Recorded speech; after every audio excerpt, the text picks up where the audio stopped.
Hi, this is Tim Hamilton, the co-host of the Maryland Crabs, and I'm here with a Crabcake for your listening pleasure. What's a Crabcake? Well, it's not quite a full episode, it's just a little snippet. Stay tuned and check it out. Make sure you check us out on themarylandcrabs.com. You can follow us on Twitter at MD Crabs Podcast or find us on Facebook at the Maryland Crabs Podcast. Don't forget, subscribe, rate us, iTunes. Go there now. It's the Maryland Crabs, and today we have Michelle Eberle, who's the Executive Director of the Maryland Health Benefit Exchange. That's an important job, Michelle. Thank you. It is. It's a lot of fun to do, and it is important to the Marylanders and that we're trying to get insured. I thought you were going to downplay it for a second there and say, no, it's not that big of a deal. My job's not that important. No, it is. All right, so, it's a fun job, and it's an important job. Well, it's a confusing job to me because I'm pretty politically savvy, probably more than I should be. And by savvy, that's probably a nice word for obsessed. And of all the issues that I get fired up about, I will get fired up about healthcare. But I think like most people who get fired up about healthcare, we don't really understand it as much as we think everyone else understands it. So I'm thinking that most Americans don't have a firm grasp on the healthcare issue. So when we contacted you and talked about having you on, I was a little nervous because I'm a little out of my range with this. So I thought, well, this is probably for the best because this will give you kind of the everyman view of how health benefits are supposed to work and what the Maryland Health Benefit Exchange does, right? Yes, absolutely. And I can give you the big picture view and then zero in on specifically what Maryland Health Connection does. Okay, so you're not government agency, you're quasi-government, right? That's correct. We're an independent unit of state government. And what's nice about that is that we are agency, a state agency, but we do have independent authority for certain things, which allows us to operate very nimbly. We like to say we're very entrepreneurial at spirit. And so primarily around how we procure our resources and things, it gives us a lot more flexibility to be able to respond really quickly. So we appreciate that. That's how we are set up. All right, so I should have a more clever way of saying this, but what do you do? Let's say that I know that insurance is important, and I need that because I don't want to pay doctors, but I know that it's expensive. I mean, luckily, I work somewhere where I have good coverage, and if not, my wife, her company offers great coverage. But my brother, he works for himself. He lives in Manhattan, and he pays $9 zillion for an apartment the size of this microphone. And for him, he gets coverage through the ACA. And we all know what the ACA is, but we don't know the nuts and bolts. So what is it you guys do on a regular basis? Well, I'm going to back up just a little bit and kind of give you a bigger overview. So our mission at Maryland Health Connection is to make sure that every single person in the state of Maryland has health coverage. And there's several ways that you can get health coverage in the state of Maryland. So you can either have employer-sponsored coverage, which means you work for somebody that provides you health insurance coverage. You can be over 65 and you can get Medicare, and that's federal government coverage. You can work for, say, be a veteran and get TRICARE. You can be of a certain income, which will qualify you for free health care through the Medicaid program. You can be a child, and you can get either free or low-cost insurance through what we refer to as MHBE, it's Medicaid for Children. And the other way is that if you have no other options of getting health insurance, then you as an individual, and this would be the case if you're self-employed, if your employer doesn't offer coverage, you can come to Maryland Health Connection and you can get health insurance through us. So we serve what we refer to as the individual market. And these are just individuals that, or families that can obtain health insurance through any other avenues. So this is the place to get health insurance. And years ago, before the Affordable Care Act, most people, if they did not get it through their employer, could not get health insurance because of what we refer to as pre-existing conditions.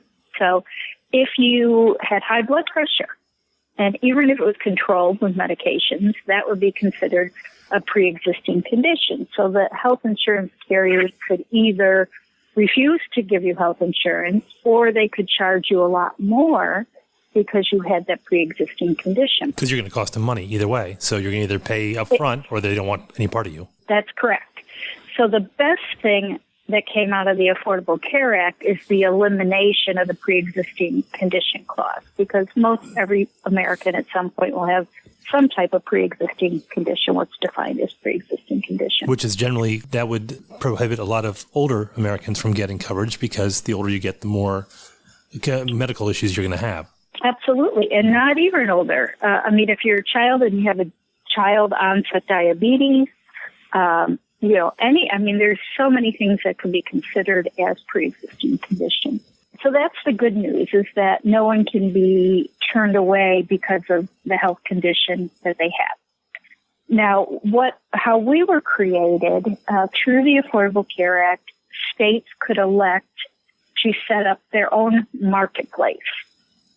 That's what Maryland Health Connection is. We are a marketplace for people to come and determine if they can get health coverage and what that cost will be.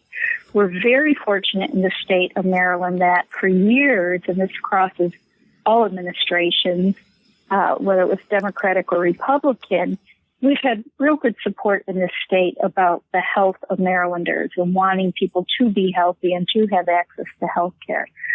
So our legislature has always supported that, and we made the decision early on to create a state-based marketplace as opposed to the federal marketplace. Many states just said to the federal government, we don't want to deal with it, you deal with it. So it's just but not Maryland. So is it like a block grant or something from the feds? It is the federal. It's called the Federal Marketplace, FFE, Federally Facilitated Exchange, and it's the same thing. I shouldn't say the same thing. It's not at all the same thing. It is the marketplace where the states that have not created their own exchange, it's where other people from that marketplace would go and purchase their health insurance. For instance, Pennsylvania has been and is, I think, still this year, part of the federal marketplace. So they go into, the big Maryland, healthcare.gov. That's the federal marketplace.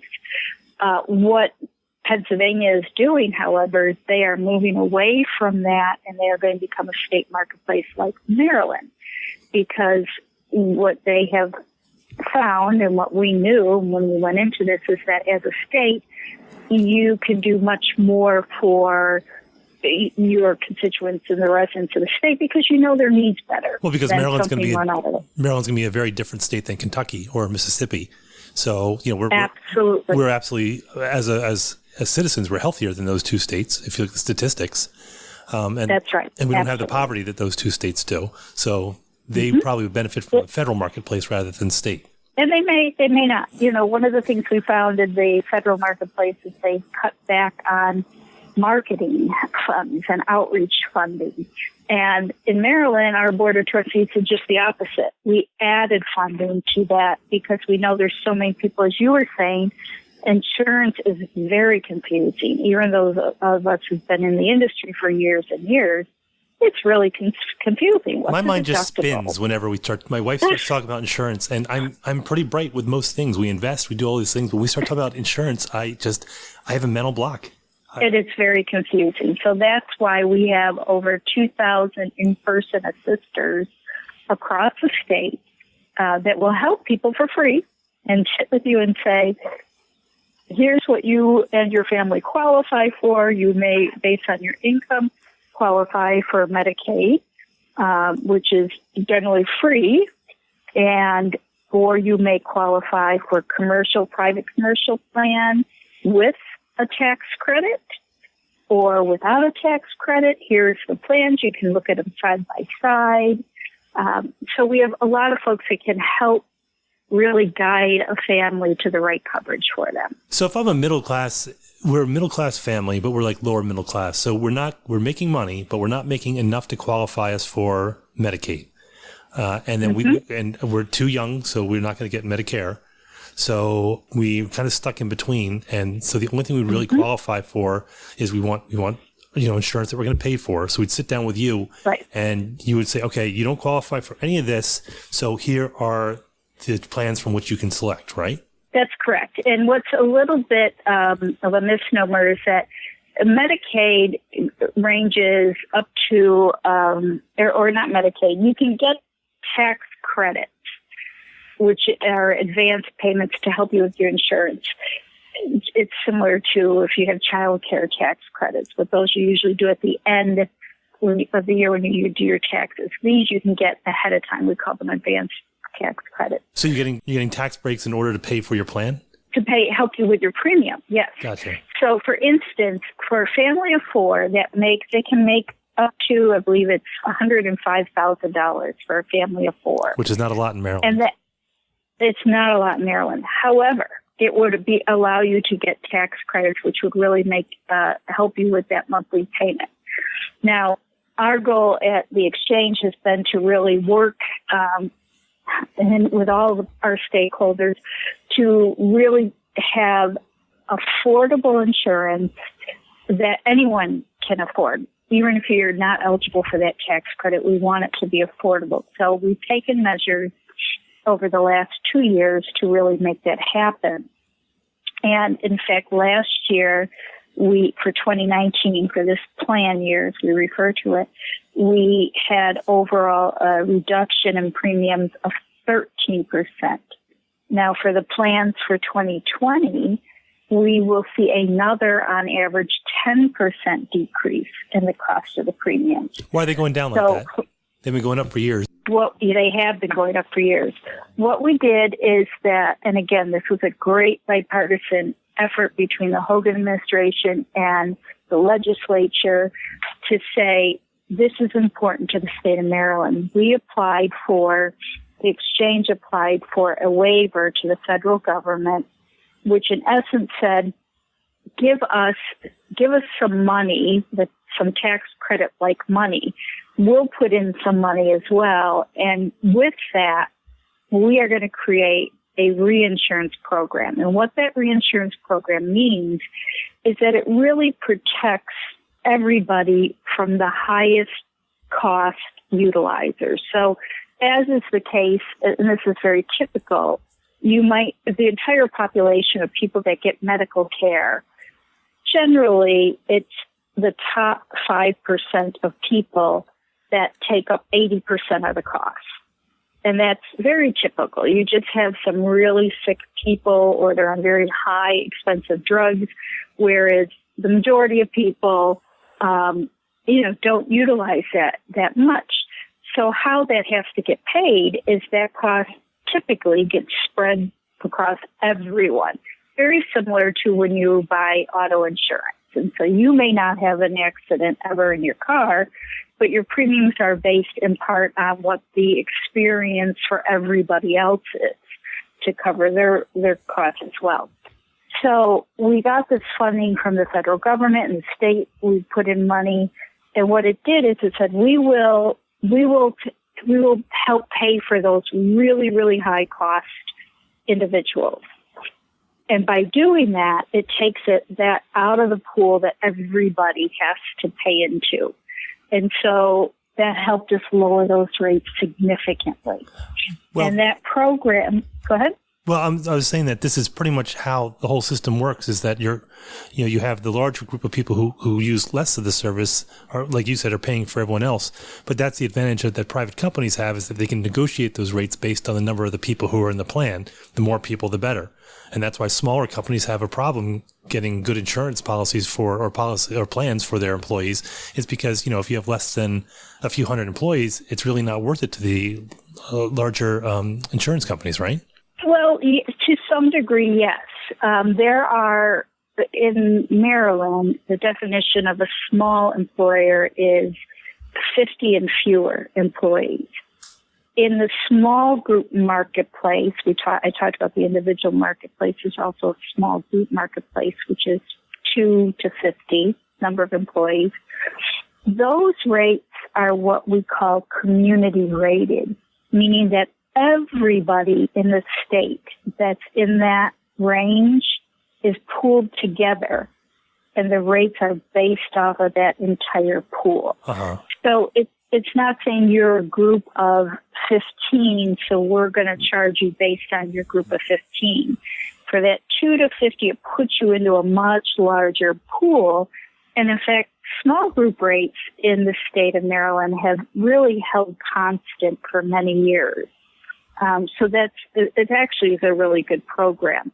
Now, above 50 employees, and then when you get up into large employers, which that is generally over 100, many of those companies, because they are larger, will either contribute significantly towards their employees' healthcare cost, or they will assume more risk, and so they can take the cost down. So that's where it's a little more independent based on the employer. But even what we're seeing, and again, what most people don't understand, and I'll use myself for example, I work for the state, I get health benefits through the state. The state contributes a lot towards my health care coverage. And if I didn't have that contribution from the state, I'm certain I probably would have a very difficult time affording my monthly health insurance. And that's why I think a lot of people don't understand that it's not necessarily the insurance company. The rates they're charging you isn't what makes it affordable or not affordable to you. It's what your contribution is from your company for whom you work. That's exactly right. And if you don't have a company putting in that contribution for you, those are the individuals and families where it's really unaffordable. So that's where the tax credit comes into play. And, doing the things, another thing that we introduced this year through the exchange for individuals are what we call our value plans. And last year we had the reduction, as I spoke about the reduction of on average 13% of premium, but then many people got their health plans and their deductible went up.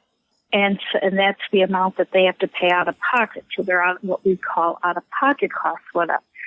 And that's an inverse relationship. The higher that your deductible is, then the lower that your premium is going to be, and vice versa, generally, right?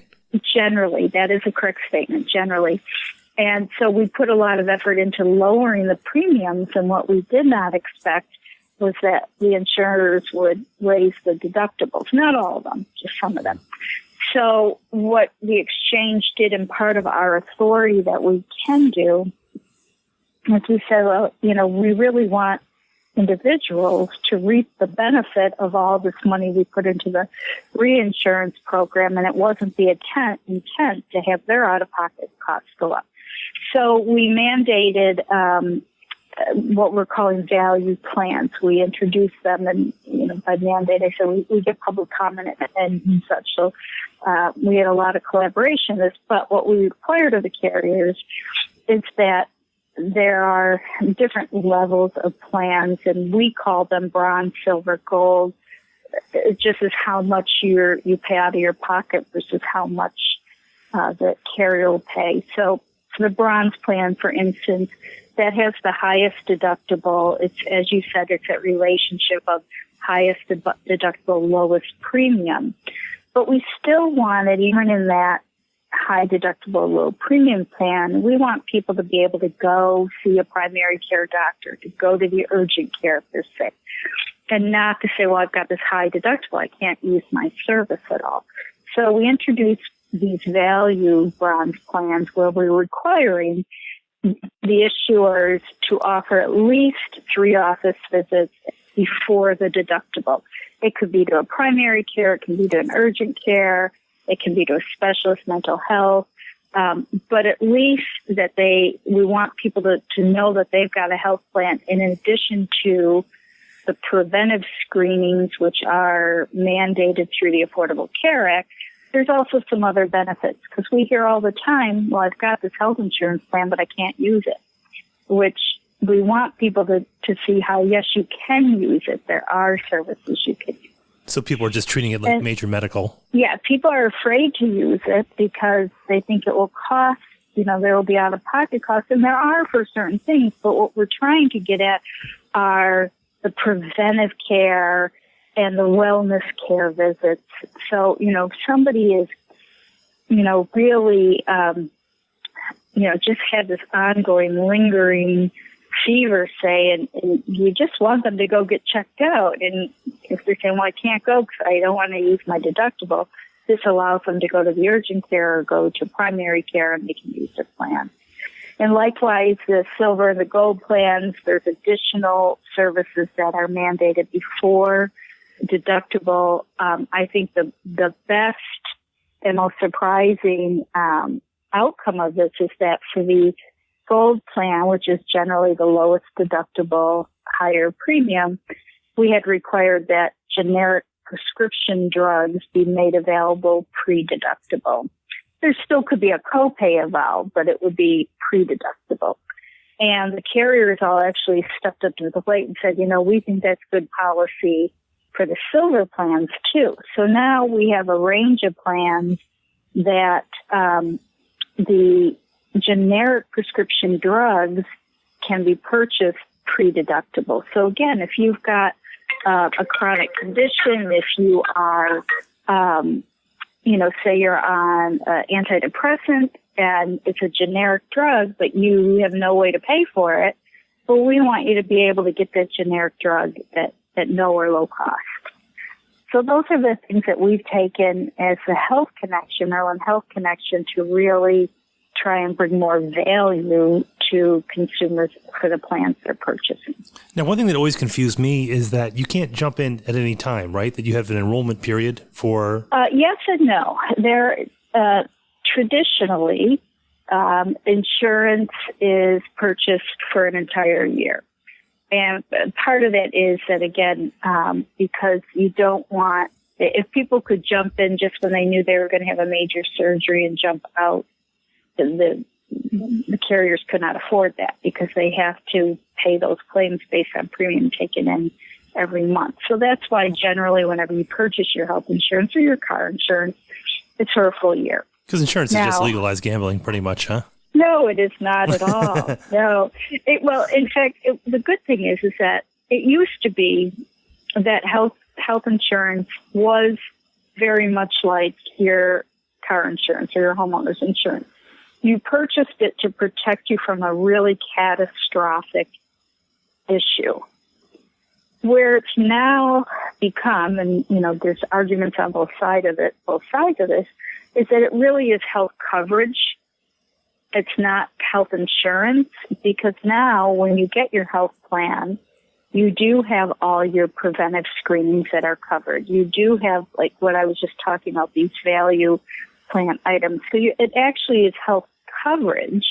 And again, that may be for better or for worse, but I think it's where we are at today with health coverage. So when you buy a health plan, you actually are getting health coverage with that plan. But you have to do it within a certain time, though. So it is during the full year. All plans go January to December. Now, there is what we refer to as special enrollment periods. So if you have a baby, you can add them to your plan. If you get married, you can add your spouse to a plan. If you relocate, you can get a plan in a new area where you live. So there's different criteria for special enrollment. One new special enrollment, which will take effect January 1st, 2020 in Maryland, is for pregnancy. So if a woman becomes pregnant, she will have 35 days from the day she gets a doctor to certify that she's pregnant to enroll in the health plan. So there are these special enrollment periods. But that's for everything. It's not just for the pregnancy.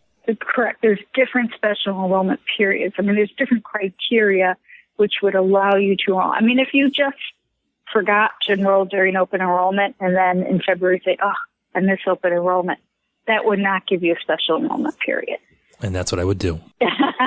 That's why we have so much marketing and outreach going on right now. Hopefully you're seeing our ads on TV, or they'll be in Anne Arundel County, they'll be in the gas station little videos and in the supermarkets. So we really try and get people informed of that this is open enrollment time. Did the current administration narrow that window for enrollment?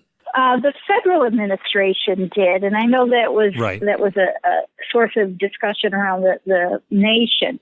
We actually in Maryland, we elected to go with the shorter open enrollment period, and we did that based on the numbers and the success we had. So first off, we do automatic renewals. So if people are in a plan, they like their plan, especially with the rates going down, they're like, well, I like my plan, I like my doctor, my rates went down, I'm not going to do anything. They don't have to do anything. They'll get automatically renewed into that plan for the next year. But we found that the first year was almost 90 days of open enrollment, then it went down, and it becomes challenging if you cross over from one calendar year into another. And what we found was human nature is human nature. We did studies and we asked people, is there any difference whether it is 12 weeks or 20 weeks? And most people said no, as long as we know what the time period is, as long as it doesn't keep changing and we know that time period, then that's good enough. And we also find that human behavior is those last 3 days of open enrollment, we are way overloaded because many people just wait till the last 2 or 3 days. So that's just human nature. Those are my people. But those are your people, yes. But we do a lot of campaigns. Beat the rush, come in now, last chance, get in, and so we try and get people enrolled. And again, there will always be those last minute folks, but we're ready for them. So we're in the enrollment period now. So how do they get in touch with you guys? Yes. You have a killer website. I've been going over that. So. Yes. So the enrollment started November 1st, and it ends December 15th at 11:59. Now, anyone who's in the queue at 11:59, if they are already in process, they will still be able to get enrolled. So we tell people, don't worry about that. If you're in line, we'll keep you going. But we have two of the best ways to get help. Actually, 3. So one, we always say download our mobile app. It's Enroll MHC. And why we tell people to download the app is most people have a cell phone, which is really great. And if they download the app, there's a GPS locator built into it. So there's a little button that just says Find Help, and you can click it, and it will show you where you're located, where the closest people are that can help you in person. And so whether it's a broker, whether it's a local health department, a navigator, anyone that's available at that moment, at that time, their location, it will tell you where they are and give you their map and their phone number, et cetera. And again, those are all free resources. So that's really good. The mobile app is great. Also, if you go to MarylandHealthConnection.gov, there is a Find Help button, and it will, again, get you to all in-person assistance. It will tell you any enrollment events that are going on. It will give you everything you need to know. And then finally, the third way is just call us toll-free at our call center number, and that number is 855-642-8572. And we have people available to help. The most hours are 8 a.m. to 6 p.m., and then on Saturdays, 8 a.m. to 2 p.m.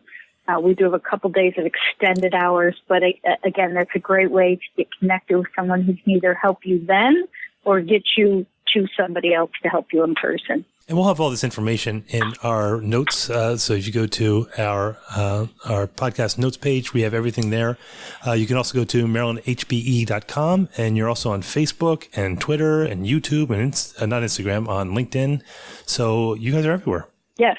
Well, Michelle, thank you for explaining this to me, because I actually have a better understanding of this. So I'm going to start spouting about this now, about the healthcare issues, because I feel like I'm armed now and I'm not just faking it. Well, wonderful. We're here to answer questions, so happy to help with anything else. All right, Michelle. Thank you so much. We'll catch you later. All right.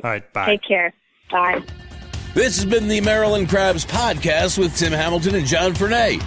Sure to follow them in all the regular places: Facebook, Twitter, YouTube, and online at themarylandcrabs.com. Take a moment to rate us on iTunes.